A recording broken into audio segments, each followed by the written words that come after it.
श्री शिवाय नमस्तुभ्यम। ओम नमः शिवाय। आज आप इस वीडियो में सुनेंगे शिव महापुराण कथा का 35वां अध्याय। तो भगवान शिव और माता पार्वती का ध्यान करते हुए इस पावन कथा का श्रवण करते हैं।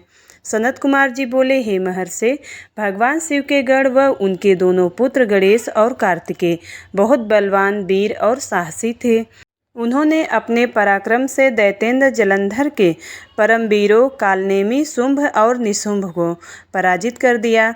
असुर सेना डरकर इधर उधर छिप गई। सब दैत्य अपने प्राणों की रक्षा हेतु भागने लगे। यह देखकर असुरराज जलंधर अपने रथ पर बैठकर युद्ध भूमि में आगे की ओर बढ़ने लगा और बड़ी भयानक गर्जना करने लगा। उसकी ललकार सुनकर त्रिलोकीनाथ भगवान शिव के गण भी बढ़ चढ़कर युद्ध करने लगे। असुर सेना और देवताओं की सेनाओं के रथों, हाथी, घोड़े, शंख तथा भेरी से युद्ध भूमि गुंजायमान हो रही थी।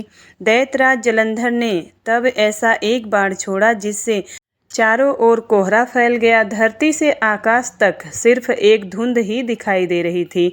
फिर उसने नंदीश्वर, गणेश, वीरभद्र को एक साथ कई बाण मारकर घायल कर दिया।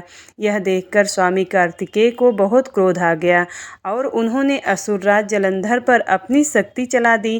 कार्तिकेय की चलाई गई शक्ति के फलस्वरूप जलंधर धरती पर गिर पड़ा, परंतु गिरते ही वह उठकर खड़ा हो गया और पूरी शक्ति के साथ पुनः युद्ध करने लगा। उसने सबसे पहला प्रहार कार्तिकेय पर ही किया।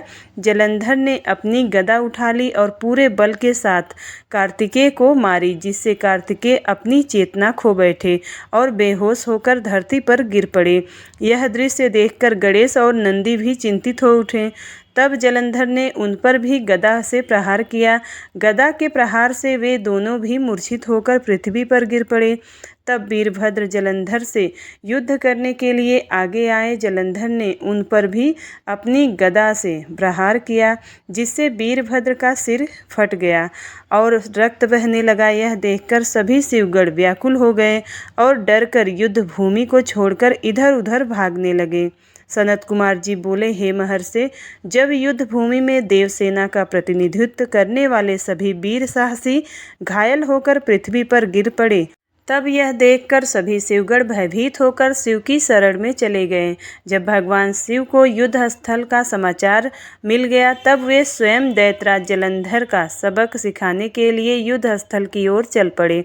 अपने आराध्य भगवान शिव को युद्ध का नेतृत्व करते देखकर सभी शिवगण जो पहले डरकर भाग गए थे, पुनः लौट आए। शिवगणों ने पहले जैसे जोश के साथ युद्ध करना प्रारंभ कर दिया। भगवान शिव के रौद्र रूप को देखकर भयानक दैत्य भी भयभीत होने लगे और युद्ध छोड़कर भागने लगे। यह देखकर असुरों के स्वामी जलंधर को क्रोध आ गया। वह तीव्र गति से शिवजी की ओर दौड़ा। इस कार्य में शुंभ निशुंभ नामक सेनापतियों ने अपने स्वामी का साथ दिया। यह देखकर भगवान शिव ने प्रत्युत्तर देते हुए जलंधर के बाणों को काट दिया। वे अपने धनुष से बाणों की वर्षा करने लगे। उन्होंने कई दैत्यों को फरसे से काट दिया। बलाहक और धस्मर जैसे भयानक राक्षसों को पल भर में मार गिराया। शिव जी का वाहन बैल भी अपने सींगों से प्रहारों से सबको घायल करने लगा। तब यह देखकर जलंधर अपने सैनिकों को समझाने लगा कि वे न डरे और युद्ध करते रहें, पर दैत्य सेना भगवान शिव से युद्ध करने को तैयार ही नहीं हो रही थी। क्रोधित जलंधर उन्हें ललकारने लगा। जलंधर ने अनेकों बाणों को एक साथ चलाकर उसमें भगवान शिव को बांधने का प्रयास किया, लेकिन वह सफल न हो सका। भगवान शिव ने उसके सभी बाणों को काट दिया और उसके रथ की ध्वजा को भी नीचे गिरा दिया। असुरराज जलंधर के सभी बाणों को काटने के पश्चात भगवान शिव ने एक बाण मारकर जलंधर को घायल कर दिया और उसके धनुष को काट दिया। यह देखकर जलंधर ने युद्ध करने के लिए गदा उठा ली। तब शिवजी ने अपने बाण से उसकी गदा के भी 2 टुकड़े कर दिए। यह सब देखकर दैतेंद्र जलंधर यह जान गया कि त्रिलोकीनाथ भगवान शिव उससे अधिक बलवान है और उन्हें युद्ध में पराजित कर पाना उसके लिए मुश्किल है। तब जलंधर ने जीतने के लिए गंधर्व माया उत्पन्न की। वहां उस युद्ध स्थल पर हजारों की संख्या में गंधर्व और अप्सराओं के गण उत्पन्न हो गए और वहां नृत्य करने लगे। वहाँ मधुर संगीत बजने लगा। यह सब देखकर सभी देवता सेना के सैनिक मोहित हो गए और युद्ध को भूलकर नृत्य करने लगे और गाना बजाना देखने में मगन हो गए। इधर देवाधिदेव भगवान शिव भी गंधर्व माया से मोहित होकर नृत्य करने लगे। जब दैत्यराज जलंधर ने देखा कि सभी देवताओं सहित देवाधिदेव भगवान शिव भी उस गंधर्व माया के द्वारा मोहित होकर अप्सराओं के नृत्य को देख रहे हैं, तब वह वहां से चुपके से भाग खड़ा हुआ। असुरराज जलंधर त्रिलोकीनाथ भगवान शिव का रूप धारण कर बैल पर बैठकर देवी पार्वती के पास कैलाश पर्वत पर पहुंचा। वहां कैलाश पर देवी पार्वती अपनी सखियों के साथ व्यस्त थीं। जब उन्होंने अपने पति भगवान शिव को आता देखा, तब उन्होंने अपनी सखियों को वहां से भेज दिया और स्वयं भगवान शिव के समीप आ गई। देवी पार्वती के अप्रतिम सौंदर्य को देखकर जलंधर का मन विचलित हो उठा और वह उन्हें अपलक निहारने लगा। जलंधर के इस प्रकार व्यवहार को देखकर पार्वती को यह समझते हुए देर नहीं लगी कि वह कोई बहरूपिया है जो भगवान शिव का रूप धारण कर उन्हें ठगने आया है। यह विचार मन में आते ही देवी पार्वती वहां से अंतर्ध्यान हो गई। तब वह अन्य स्थान पर पहुंची और उन्होंने भगवान श्री हरि विष्णु का स्मरण करके उन्हें वहां बुलाया। विष्णु जी ने वहां पहुंचकर देवी को नमस्कार किया और उनसे प्रश्न किया कि क्या जलंधर के इस कार्य को जानते हैं। देवी पार्वती के इस प्रश्न को सुनकर श्री विष्णु ने हाथ जोड़ लिए और बोले, हे माता, आपकी क्या आज्ञा है, मैं उस दुष्ट को किस प्रकार का दंड दूं। तब देवी ने कहा कि आप जो उचित समझे वह करे। तब श्री विष्णु जलंधर को छलने के लिए उसके नगर की ओर चल दिए। व्यास जी बोले, सनत कुमार जी, जब माता पार्वती की आज्ञा पाकर भगवान विष्णु सागर पुत्र जलंधर की नगरी को चले गए, तब फिर आगे क्या हुआ, उन्होंने वहां जाकर क्या किया। व्यास जी का यह प्रश्न सुनकर सनत कुमार जी मुस्कुराए और बोले, हे महर्षि, दैत्यराज जलंधर की नगरी में पहुंचकर श्री हरि विष्णु सोच में पड़ गए कि वे क्या करें, परंतु अगले ही पल उन्हें समझ में आ गया कि जैसे को तैसा। उन्होंने सोचा कि जिस प्रकार जलंधर ने भगवान शिव का रूप धर के देवी पार्वती को छलने की कोशिश की थी, वे भी वहां जाकर उसकी पत्नी वृंदा का पतिव्रत धर्म भ्रष्ट करेंगे। वे जानते थे कि जलंधर अपनी पत्नी के पतिव्रत धर्म से ही अभी तक बचा हुआ है, इसलिए उसका पतिव्रत धर्म नष्ट करना जरूरी है। मन में यह विचार आते ही वे नगर के राज उद्यान में जाकर ठहर गए। दूसरी ओर दैत्यराज जलंधर की पतिव्रता पत्नी वृंदा अपने कक्ष में सो रही थी। भगवान श्री हरि विष्णु की माया के फलस्वरूप उन्होंने रात्रि में एक सपना देखा। उसने देखा कि उसका पति निर्वस्त्र होकर सिर पर तेल लगाकर और गले में काले रंग के फूलों की माला पहनकर भैंसे पर बैठा है और उसके चारों ओर हिंसक जीव जंतु उसको घेरे खड़े हैं।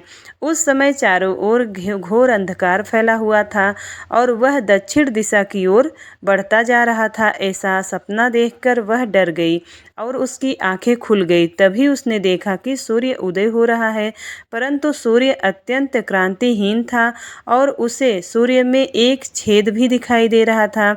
यह देखकर वृंदा का मन बहुत व्याकुल हो उठा और वह इधर उधर टहलने लगी। कभी छज्जे और अटारी पर चढ़ती तो कभी जमीन पर बैठ जाती, परंतु उसे चैन नहीं था। जब इस प्रकार वृंदा का मन शांत नहीं हुआ तो वह मन की शांति प्राप्त करने हेतु उद्यान की ओर चल दी, परंतु उस निर्जन उद्यान में उसके पीछे सिंह के समान दो भयंकर राक्षस पड़ गए। वृंदा उन्हें देखकर बहुत डर गई और अपने प्राणों की रक्षा के लिए वहां से भागने लगी। भागते हुए उसने सामने से आते हुए एक तपस्वी दिखाई दिए।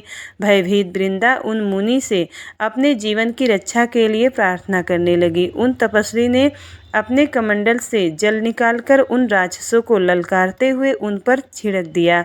जल छिड़कते ही दोनों राक्षस वहां से भाग खड़े हुए। तब वृंदा ने दोनों हाथ जोड़कर उन तपस्वी को प्रणाम किया तथा उनका धन्यवाद व्यक्त किया। तत्पश्चात उनको अत्यंत दिव्य और शक्तिशाली जानकर वृंदा ने उन मुनि से अपने पति दैत्यराज जलंधर के विषय में पूछा। मुनि ने उत्तर दिया कि देवी, तुम्हारा पति तो युद्ध में मारा गया है। यह कहकर उन्होंने कुछ इशारा किया, जिसके फलस्वरूप 2 बानर उसके सामने प्रकट हो गए। अगले ही पल उन तपस्वी का संकेत पाकर वे बानर आकाश मार्ग से उड़कर चले गए और कुछ समय पश्चात दैत्यराज जलंधर का कटा हुआ सिर और उसके अन्य सामान को लेकर लौट आए। अपने पति जलंधर का कटा हुआ सिर देखकर वृंदा बेहोश होकर गिर पड़ी।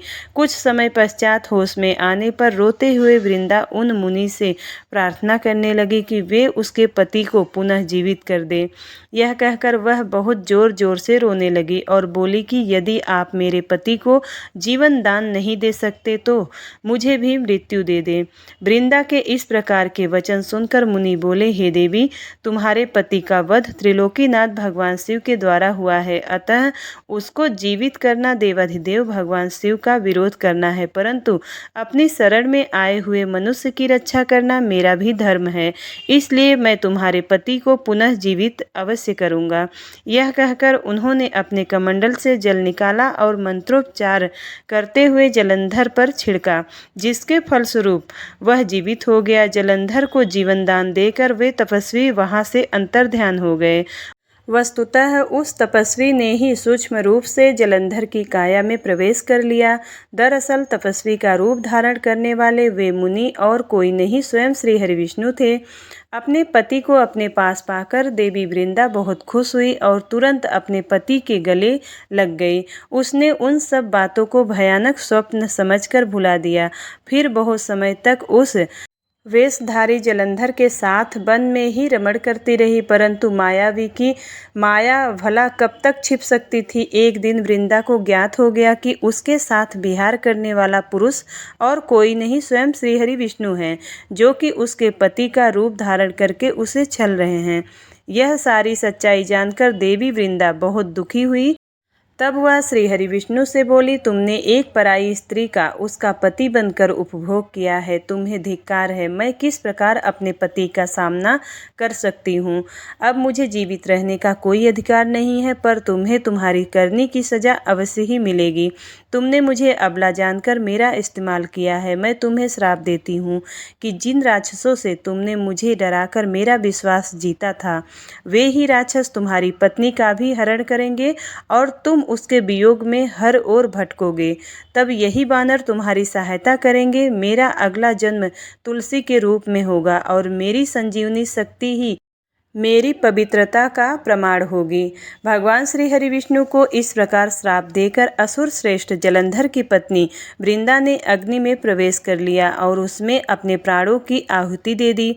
उस अग्नि में से एक तेज प्रकट हुआ और वह जाकर देवी पार्वती में समा गया। व्यास जी बोले, हे तात, उधर जब असुरराज जलंधर द्वारा फैलाई गई गंधर्व माया से मोहित होकर सभी देवताओं सहित भगवान शिव भी युद्ध को भूलकर अप्सराओं का नृत्य गान देखने में व्यस्त हो गए, तब क्या हुआ। उधर जब जलंधर को पहचान कर देवी पार्वती कैलाश पर्वत से अंतर्ध्यान हो गई, तब वहाँ क्या हुआ, भगवान शिव ने क्या किया। सनत कुमार जी बोले, हे महर्षि, जब जलंधर को अपने सामने भगवान शिव के रूप में देखकर देवी पार्वती ने जान लिया कि वह कोई बहुरूपिया है, तो वे तुरंत वहां से अंतर्ध्यान हो गई।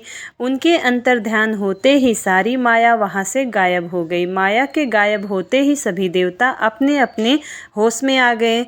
उधर देवाधिदेव भगवान शिव की चेतना भी वापस लौट आई और जलंधर की माया को जानकर उन्हें अत्यधिक क्रोध आ गया।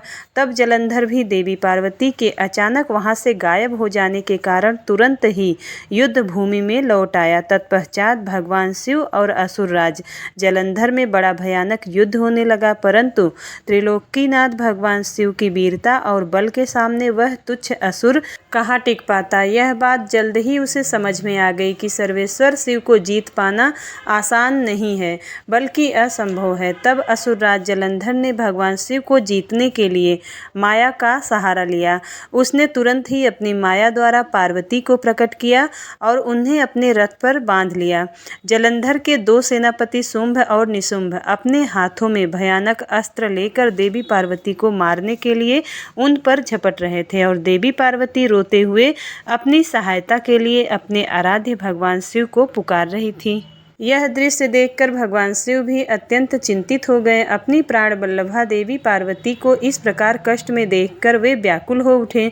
तब अपनी प्रिया पार्वती के दैतेंद्र जलंधर से मुक्ति दिलाने के लिए उन्होंने बड़ा भयानक रूप धारण कर लिया। उनका वह रौद्र रूप देखकर राक्षसी सेना भयभीत होकर इधर उधर भागने लगी और छिपने का प्रयास करने लगी। उधर दैत्य सेना के प्रधान शुंभ और निशुंभ भी डर गए और युद्ध से बचने की कोशिश करने लगे। उनके भयभीत होते ही जलंधर की माया समाप्त हो गई। युद्ध भूमि में हाहाकार मच गया।